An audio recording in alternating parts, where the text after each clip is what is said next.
I'm inspired in my defiance today by the fact that RFK Jr.'s allies of the We the People Party that got him onto all of the statewide ballots for the 2024 election, they are really pulling in order to make sure that the Make America Healthy Again movement moves beyond just RFK Jr.'s interactions with the government. It seems as though these allies have gotten restless with the fact that RFK Jr. is just making recommendations from the government and isn't able to actually legislate anything. So they are working to elect many anti-vaccine, anti-science candidates in 2026 in order to make sure that this nonsense spreads as far and wide as possible.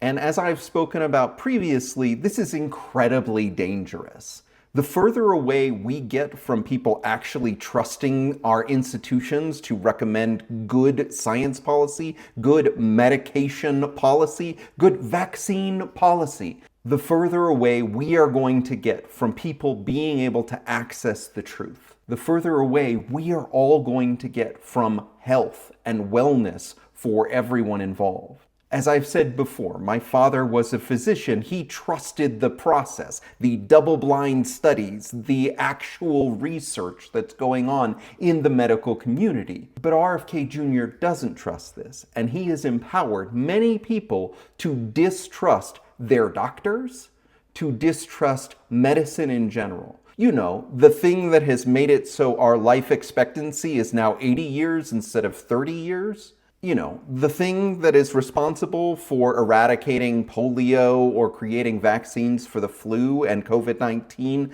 that killed millions of people just a couple of years ago. The idea that we would want more people in positions of power to question the very fabric of the way in which we keep people safe and healthy is bananas.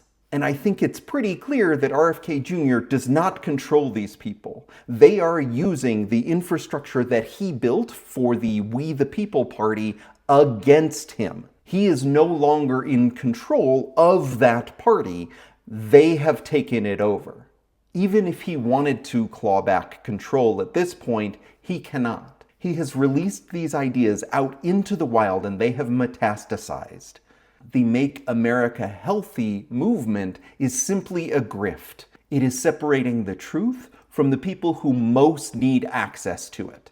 I believe that this movement is cannibalizing the Republican Party that invented it.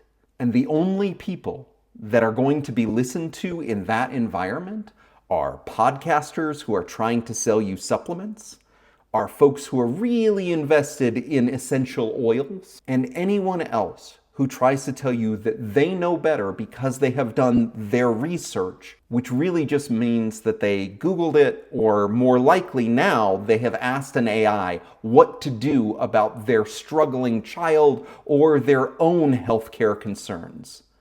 And when expertise has gone out the window, when we no longer trust the doctors that we are paying way too much for healthcare, then the system has fundamentally broken.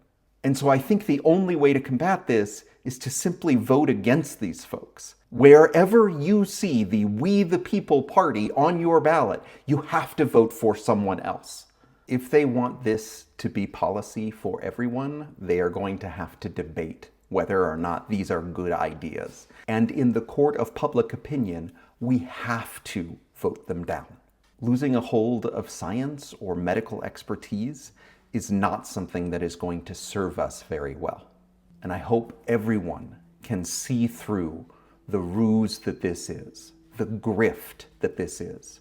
It is an effort to try and control us, to try and decide who gets access to adequate health care, who gets to stay healthy.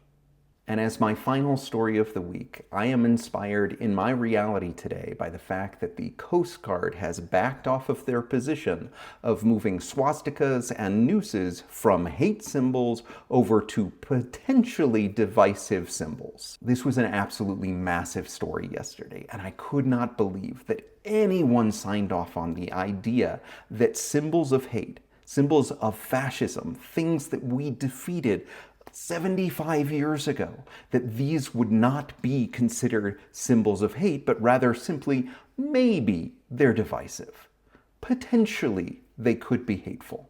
Swastikas are always symbols of hate. Nooses, when you use them to threaten others, are symbols of hate. And to consider them anything otherwise, especially as an American military branch, that is doing all of us a great disservice. We cannot go that far backwards.